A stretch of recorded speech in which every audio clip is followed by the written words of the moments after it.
নমস্কার বন্ধুরা, আজ আমি চলে এসেছি আরেকটা রেসিপি নিয়ে। আজকে বানাবো তালের অতি সুস্বাদু তাল পরোটা।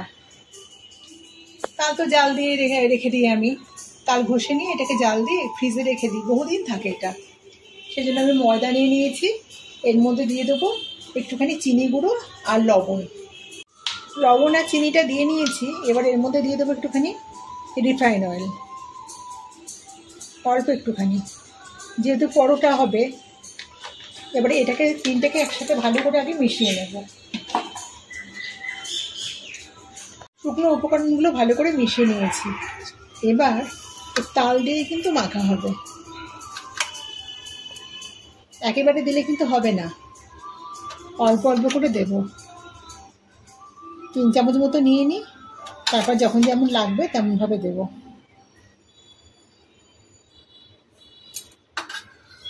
বন্ধুরা, এই মাখাটাই কিন্তু একটু মুশকিলের কাজ, কারণ যতটা ইজি মনে হয় মাখাটা, ততটা কিন্তু ইজি নয়।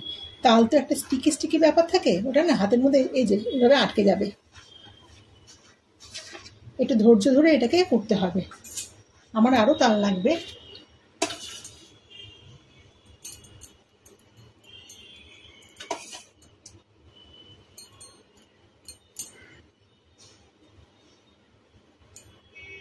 চামচটাকে চেঁচে নিচ্ছি। একবারে দেবো না, একবারে দিলে পরে নরম হয়ে গেলে মুশকিল। অল্প অল্প করে দেবো আর মাখতে থাকবো, দিয়ে একটা ডো তৈরি করে নেব। আমি কিন্তু এর মধ্যে কোনো জলের ব্যবহার করিনি, পুরো ওই তালের পাল্প দিয়ে কিন্তু এটাকে মেখে নিয়েছি। এটাকে আমি 10 মিনিটের জন্য রেস্টে রেখে দেবো। ময়দাটাকে রেস্টে রাখা হয়ে গেছে। এখন আমি মুখ থেকে লেচি কেটে নেব। আর একটু ভালো করে ঠেসে নিলাম, একদম মোমের মতো হয়েছে। ভালো করে ঠাসলে পরে না খুব সুন্দর হয়, তুলোর মতো নরম হয়। এটাও একদম তুলোর মতো নরমই হবে। এভাবে আমি লেচিগুলো কেটে নেব। সবকটা লেচি কেটে নিয়েছি। এবার যেহেতু আমি এগুলো পরোটা বানাবো, আমি এগুলোকে 3 কোণে পরোটা বানাবো। সেই জন্য আগে গোল করে কিছুটা বেলে নেব। একটু করে ময়দা ছিটিয়ে নেব।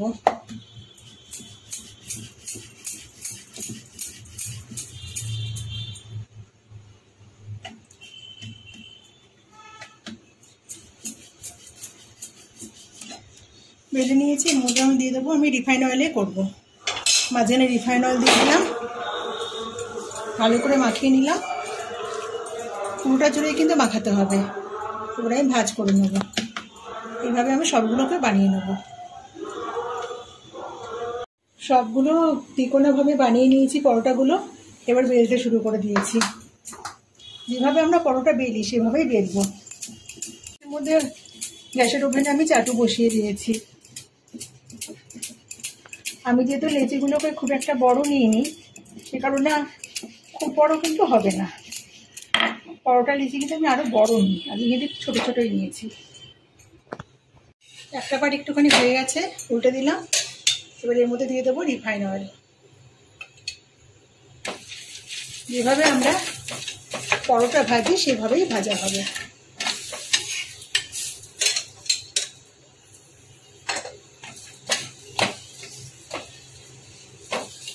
সবগুলোই কিন্তু সুন্দরভাবে ফুলবে।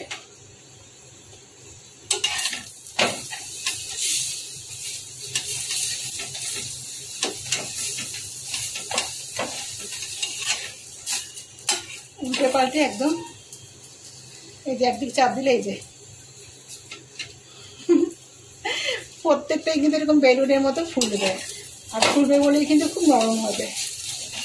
আর আমি একটু মচমচে করে ভাজা ভাজা করেই করে নেব।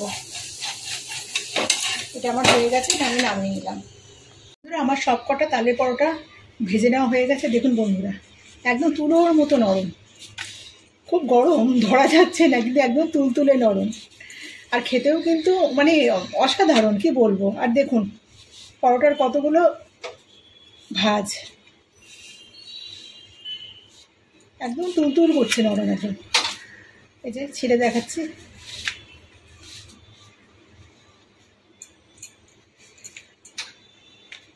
এইভাবে একবার বানিয়ে খেয়ে দেখবেন, খেতে কিন্তু দুর্দান্ত লাগে। এটা কিন্তু শুধু শুধু মুখেই খাওয়া যায়, এটার সাথে কিন্তু আর সাইড ডিশ লাগে না, এমনি এমনি খেয়ে নেওয়া যায়। তো রেসিপিটা কেমন লাগলো অবশ্যই কমেন্টে জানাবেন। রেসিপিটা ভালো লেগে থাকলে একটা লাইক দেবেন, আর নতুন বন্ধুরা চ্যানেলটাকে সাবস্ক্রাইব করে আমার পাশে থাকবেন।